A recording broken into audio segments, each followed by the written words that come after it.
Welcome back to seeding on the floor. I tend to sow seeds sitting on the floor because I don't have a potting bench. This is one thing that I feel like is increasingly rising on the priority list, a potting shed with a potting bench.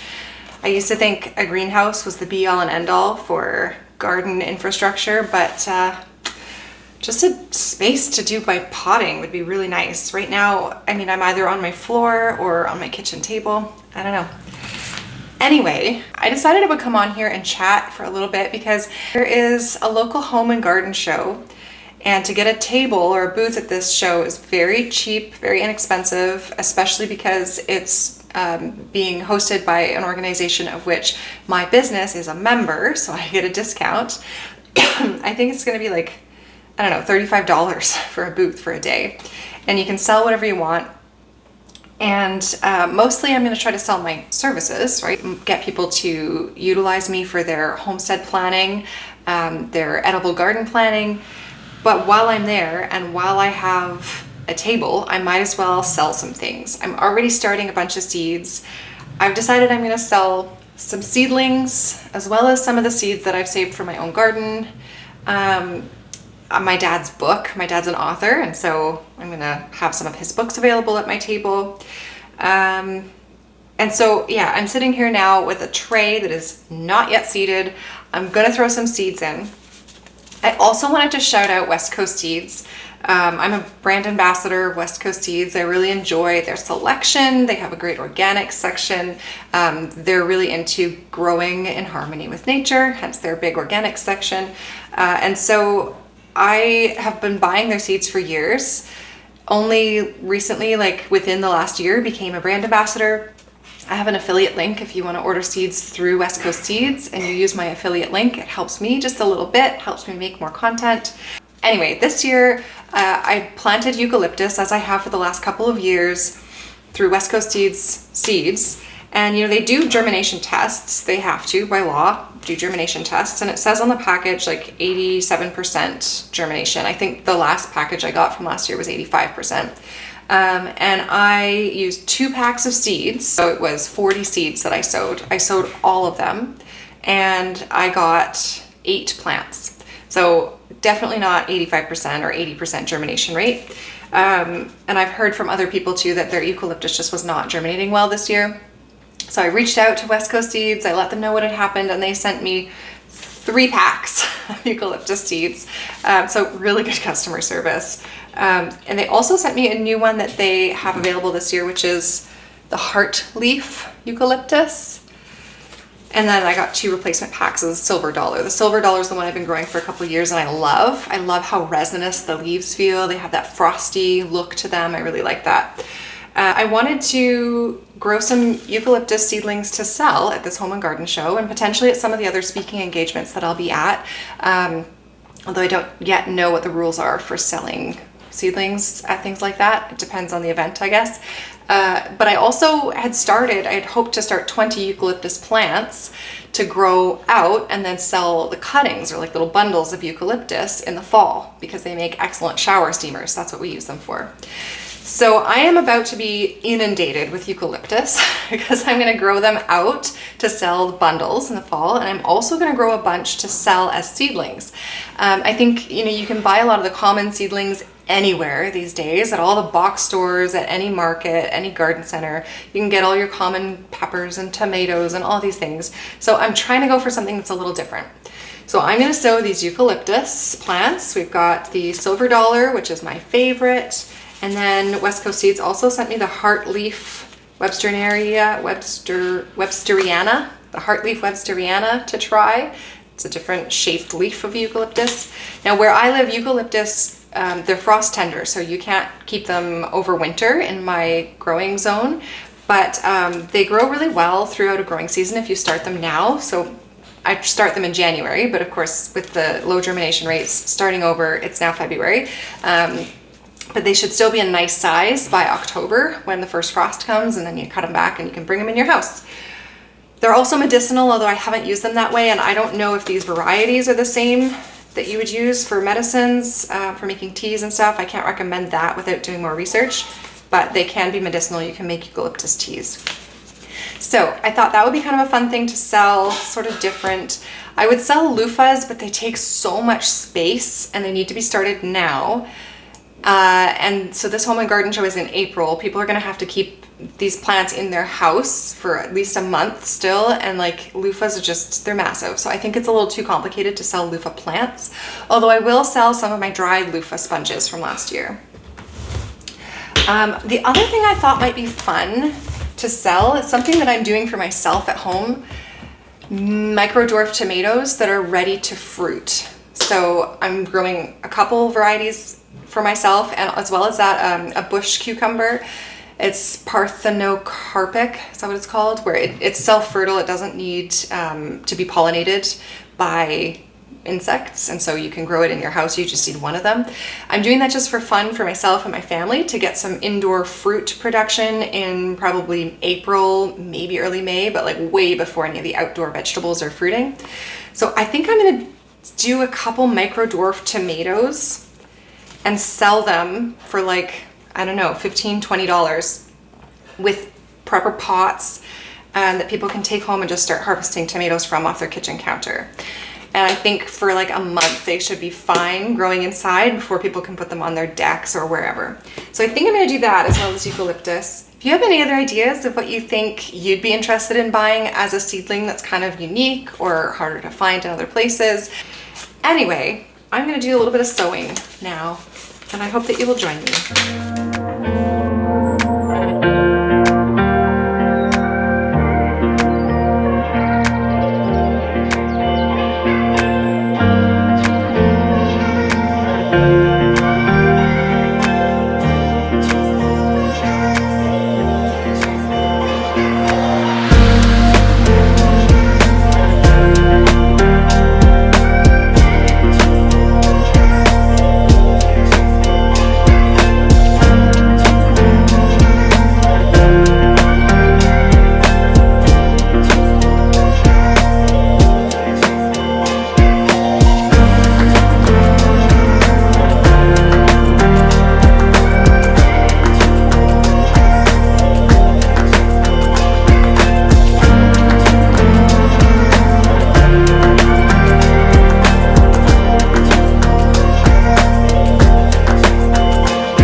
All right, there's that tray mostly done. You saw me sprinkling vermiculite on these pots. Vermiculite is a mineral. It's a naturally occurring mineral. It's heated to the point where it puffs up a little bit, similar to perlite, and it absorbs moisture readily.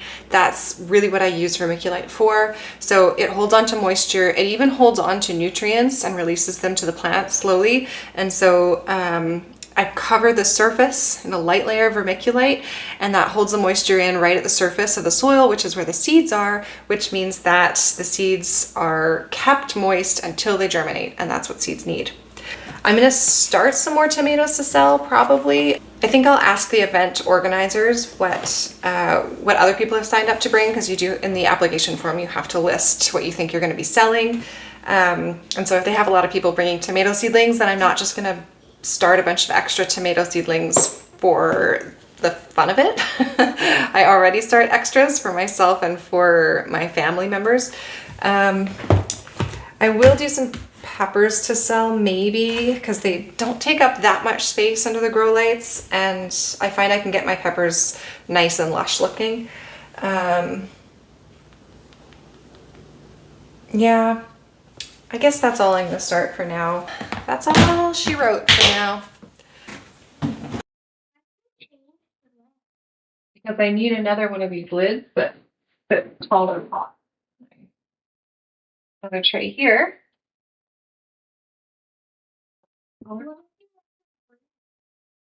Well, while they're germinating, they should be kept moist.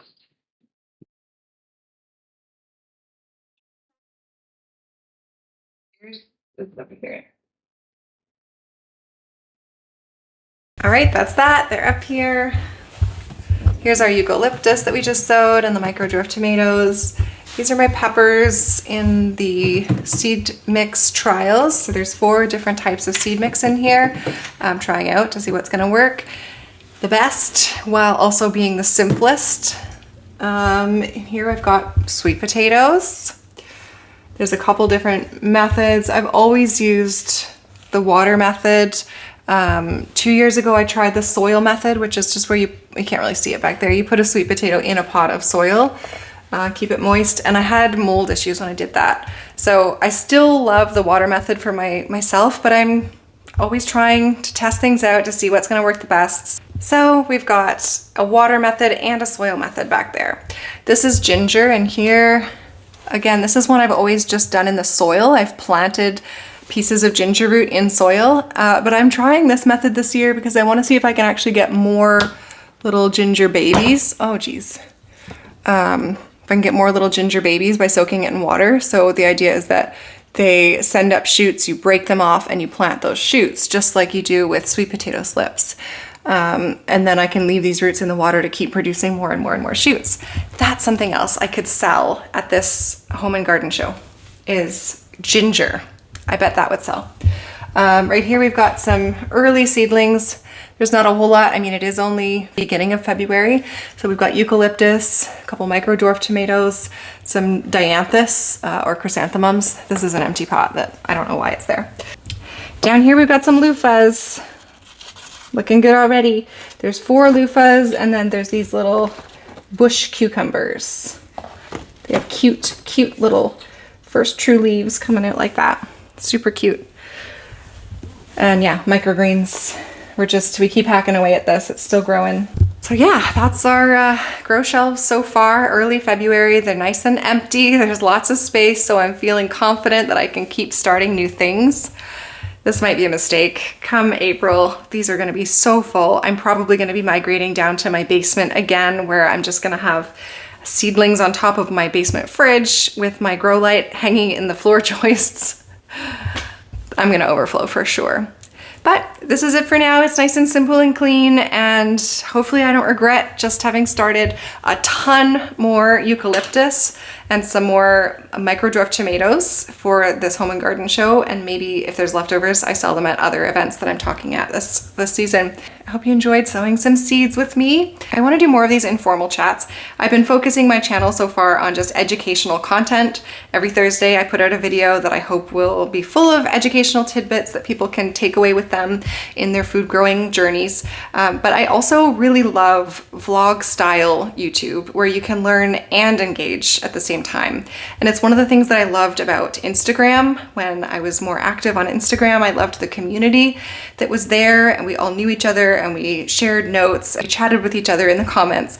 And I hope that YouTube can become more of that as well, because it's an opportunity to share my life with all of you. I'm not gonna get too personal. I'm gonna keep my kids off of it for the most part, just because I get nervous about that. But I can show all of the other parts of my life. I can show the business development, the hobby homestead business, and all of the food growing and all of the garden designs, and you can follow along as our gardens continue to evolve over the years. If you like this kind of content, this more informal vlog style where I just take you along with me as I go about my daily business, please give this video a like. And as always, I hope that you will join me on this journey and come and grow with us.